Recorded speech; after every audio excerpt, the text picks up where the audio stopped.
तसव्वुर कीजिए, एक पुरसुकून रात जहां बैतुल मुक़द्दस की खामोशी में सिर्फ इबादत की सरगोशियां सुनाई दे रही हैं। अचानक आसमान से एक फरिश्ता ज़मीन पर नाजिल होता है, मगर किसी बादशाह या फातिह के पास नहीं, बल्कि एक मासूम पाक दामन लड़की के पास। इसकी ज़बान पर एक ऐसा पैगाम है जिसने दुनिया की तारीख बदल दी और हज़ारों सालों से बनी इसराइल जिस मौऊद पैगंबर का इंतज़ार कर रहे थे, इसकी पैदाइश का राज इस कलाम में पोशीदा था। ये कहानी है मौजज़ात के शहज़ादे रूहुल्लाह हज़रत ईसा अलैहिस्सलाम की, एक ऐसी ज़िंदगी जिसका आगाज़ किसी इंसान के अमल से नहीं बल्कि सिर्फ अल्लाह के होजा से हुआ। आगे बढ़ने से पहले अगर आप इसी तरह की तारीख़ी, मालूमाती और दिलचस्प वीडियोज़ देखना चाहते हैं तो वीडियो को लाइक और चैनल को सब्सक्राइब कर लें और बेल बटन लाजमी दबाएं ताकि आपको हमारी हर नई वीडियो वक्त पे मिल जाए। हज़रत ईसा अलैहिस्सलाम की वालिदा का ताल्लुक़ बनी इसराइल के एक इंतहाई नेक और बावकार ख़ानदान आले इमरान से था। ये वो घराना था जो हमेशा से बैतुल मुक़द्दस की खिदमत और तक़वा के लिए जाना जाता था। हज़रत मरियम की वालिदा ने उनकी पैदाइश से पहले ये अहद किया था कि वो अपनी औलाद को बैतुल मुक़द्दस की खिदमत के लिए वक्फ कर देंगी। जब अल्लाह ने उन्हें बेटी मरियम अता फरमाई तो अल्लाह ने उनकी कबूल फरमाया, क्योंकि नेक नियति सिर्फ जिन्स की मोहताज नहीं होती। हज़रत मरियम की किफ़ालत का ज़िम्मा अल्लाह के जलीलुल क़द्र पैगंबर, उनके मामू हज़रत ज़करिया अलैहिस्सलाम ने लिया। वो हैकल बैतुल मुक़द्दस में एक मखसूस नूरानी हुजरे में रहती थीं, जहाँ वो दुनिया के हंगामों से दूर हमा वक्त अल्लाह की इबादत में मशगूल रहती थीं। जब भी हज़रत ज़करिया अलैहिस्सलाम उनके हुजरे में जाते तो वहाँ बेमौसम के ऐसे फल पाते जो उस वक्त दस्तयाब नहीं होते थे। ये देखकर हज़रत ज़करिया हैरान रह जाते, मगर हज़रत मरियम के चेहरे पर हमेशा एक सुकून होता। उनके जवाब में एक यकीन था, ये अल्लाह के पास से है, बेशक अल्लाह जिसे चाहता है बेहिसाब रिज़्क़ देता है। ये वो पाकीज़ा तरबियत थी जिसने हज़रत ईसा अलैहिस्सलाम की विलादत के लिए राह हमवार की।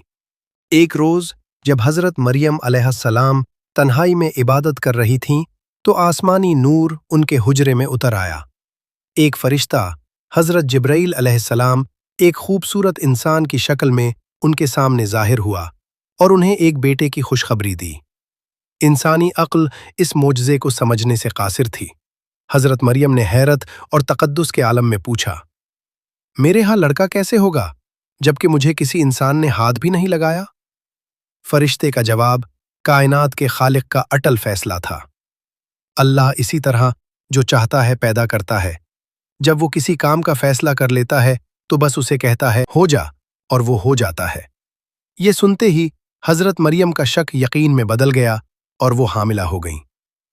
लोगों के तानों और बदगुमानियों से बचने के लिए हज़रत मरियम लोगों से दूर एक मकाम पर चली गईं। वो एक खुश्क खजूर के तने के पास विलादत की तकलीफ से गुजर रही थीं।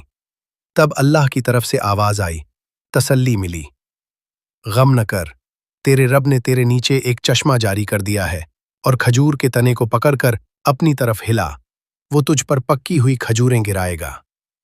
हज़रत ईसा अलैहिस्सलाम की विलादत हुई।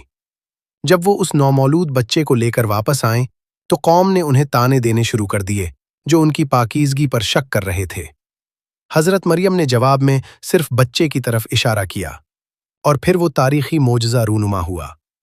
गहवारे में पड़े बच्चे ने अल्लाह के हुक्म से बोलना शुरू कर दिया, मैं अल्लाह का बंदा हूँ, उसने मुझे किताब दी है और मुझे नबी बनाया है। इस कलाम ने तमाम बदगुमानियों को ख़त्म कर दिया और लोगों ने जान लिया कि ये बच्चा आम नहीं बल्कि अल्लाह की एक बहुत बड़ी निशानी है। जवानी में अल्लाह ने हज़रत ईसा को बनी इसराइल की तरफ नबी बनाकर भेजा और उन पर इंजील नाजिल की। उन्होंने बनी इसराइल को तौहीद और अखलाक की तालीम दी। उनकी नबूवत की सबसे बड़ी दलील वो गैर मामूली मोजज़ात थे जो सिर्फ अल्लाह की कुदरत से मुमकिन थे। वो अल्लाह के हुक्म से मिट्टी की शक्ल को चिड़िया बनाते और उसमें फूंक मारते तो वो जिंदा चिड़िया बनकर उड़ जाती थी। वो पैदाइशी अंधों और लाइलाज कोढ़ियों को अल्लाह के हुक्म से छूते या दुआ करते तो वो बिल्कुल शिफायाब हो जाते। वो अल्लाह के हुक्म से मुर्दों को कब्रों से पुकारते तो वो जिंदा होकर खड़े हो जाते। एक ऐसा मोजज़ा جس نے شک کی تمام گنجائشیں ختم کر دیں۔ ان کی قوم کے سرداروں نے ان کی سخت مخالفت کی، مگر کچھ لوگ ایمان لائے جو حواری کہلائے۔ یہ مخلص شاگرد حضرت عیسیٰ کے ساتھ ہر مشکل میں کھڑے رہے۔ حضرت عیسیٰ کی تعلیمات نے بنی اسرائیل کے مذہبی پیشواؤں کے جاہ و جلال کو خطرہ میں ڈال دیا۔ انہوں نے غصے اور حسد میں آ کر انہیں قتل کرنے اور صلیب دینے کی خوفناک سازش تیار کی۔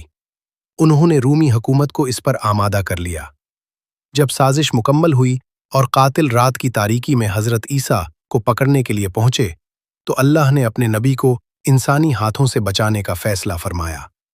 اسلامی عقیدہ کے مطابق ان کا قتل نہیں ہوا۔ اللہ نے حضرت عیسیٰ کو زندہ سلامت اور معزز طریقے سے اپنے پاس آسمانوں پر اٹھا لیا۔ سازشیوں کو گمراہ کرنے کے لیے اللہ نے ان کے ایک مخالف یا غدار کی شکل حضرت عیسیٰ جیسی کر دی۔